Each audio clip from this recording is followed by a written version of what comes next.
Welcome back. Jeff Heggie, Daily Success Strategies. Thanks for being with me today. Hope things are going well. What I want to talk about today is an important subject, and that is failure. Because we hear all the sayings like fail fast, fail forward, failure's the path to success, all these different things, which there is obviously a lot of truth to that. We do have to learn from our failures and not be stifled because we're afraid of failure. But at the same time, when we look at it from a different perspective, it's easy to say a lot of these things, but it's when you're the one that's failing, when you're in the middle of it, that it becomes so much more difficult. Because even though you can learn from something, doesn't mean it's okay or doesn't mean it's easy. It is hard when you're actually the one going through failure. So what I want to do today is I have Chris Wirth with me again, and we have this conversation talking about failure, and he has some great points that I want to share with you guys. So listen to this and I'll be back with you in a moment. Talk more about the whole idea of failure, because failure, we hear it. Failure is the road to success. We hear all these things, but that's easy to talk about till you're actually failing. Failing is hard.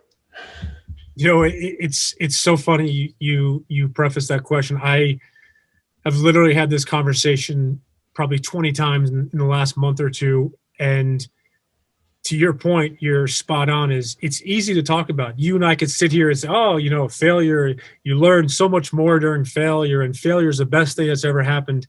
And then all of a sudden, you and I are in the same basketball team and we lose. We're not high-fiving each other on the way back to the locker room saying, like, oh, no, but Jeff, we're going to learn so much. We failed, but this is going to be awesome. You're being quiet in the car. I'm quiet in the car. Maybe we don't even say anything. And we get out and say, all right, I'll see you later. And, we go our separate ways. But what I found about failure is the most successful people in all walks of life, Michael Jordan included, back to that story I shared about the commercial, have failed more often than other people. The question is, what do you do during those failures? So Super Bowl is coming up, and Tom Brady is appearing in his 10th Super Bowl. The thing that people don't realize is Tom Brady is not 10-0 in the Super Bowls. Tom Brady has not played 200, 300 football games, and he's 200-0. He's lost many games. Tom Brady tore his ACL and his MCL, I believe, in the first or second game of the season and missed an entire year. But what happened was he learned during those failures.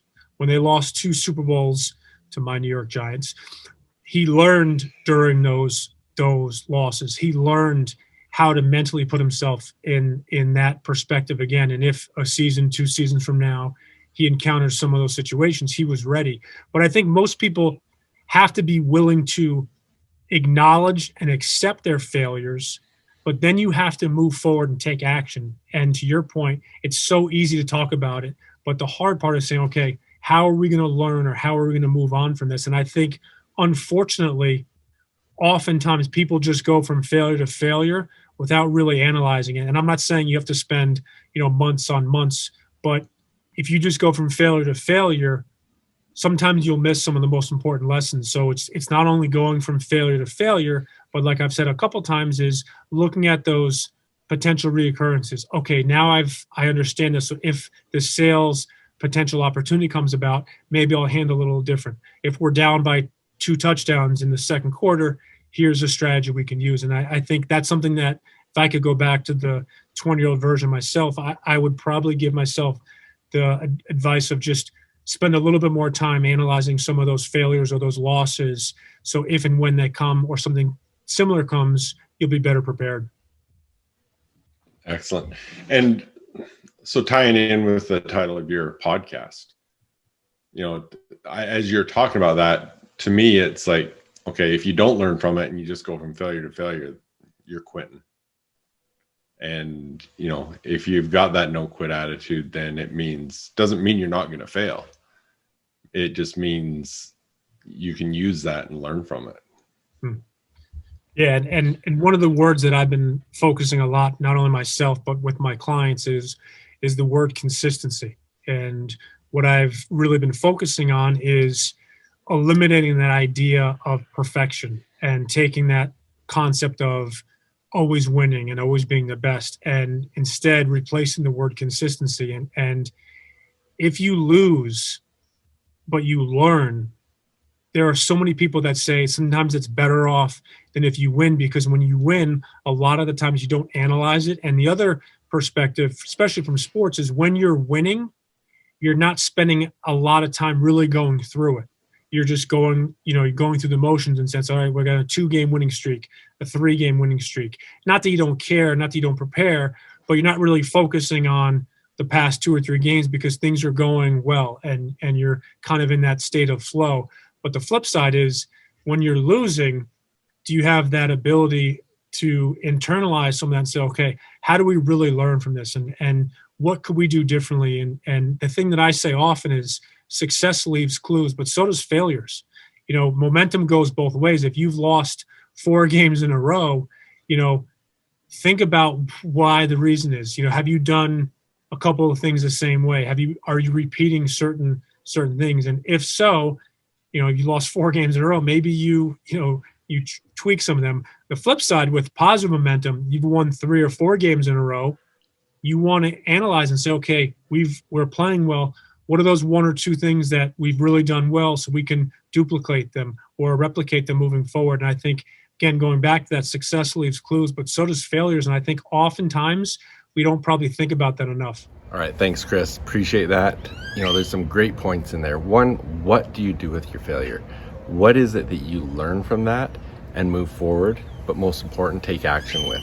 What are the things that you're going to acknowledge and accept with failure, but use to improve yourself and find success going forward? And then something else that he talked about is success leaves clues, but so does failure. So yeah, like I said earlier, it's not easy to go through failure. I've done it. It's hard. It's very difficult in so many different areas. But it's also important to make sure that you can analyze it. You can look at it. So in the next situation, you've got the experience that you can do better because of that failure. So it's analyzing it, learning from it, and doing better going forward. Because if you fail and then continue to make the same mistakes and continue to fail over and over, that's not the way to success. We've got to learn from the failures that we have. But thanks, Chris. I appreciate you sharing your insight on this. I think there's a lot we can all learn from this. But again, I've talked a lot about it, but one of the things I hope will help you get clarity and direction and find success is I'm offering my Momentum series for free. Please go to jeffheggie.com, get my free Momentum series. It's a 3-video course, quick to go through, but there's a lot of value in it. So please go get that. But also, Chris has a lot of value that he adds as well. I want you to follow him. I want you to listen to his podcast. So thanks for being with me. I will be back with you tomorrow, but I want you to listen here. I'm going to let him share how to contact him, how to stay in touch with him. I appreciate that. So the podcast is titled No Quit Living. You can find that, as I said, anywhere you listen to podcasts. The website is noquitliving.com. We're most active on Instagram. It's no_quit_living. And I give out my personal email address all the time. I love connecting with people. That's how you and I connected from a common friend we have. And it's chris@noquitliving.com. And I just love connecting with people because what I've realized is that we all have our no quit story and we've all gotten knocked down.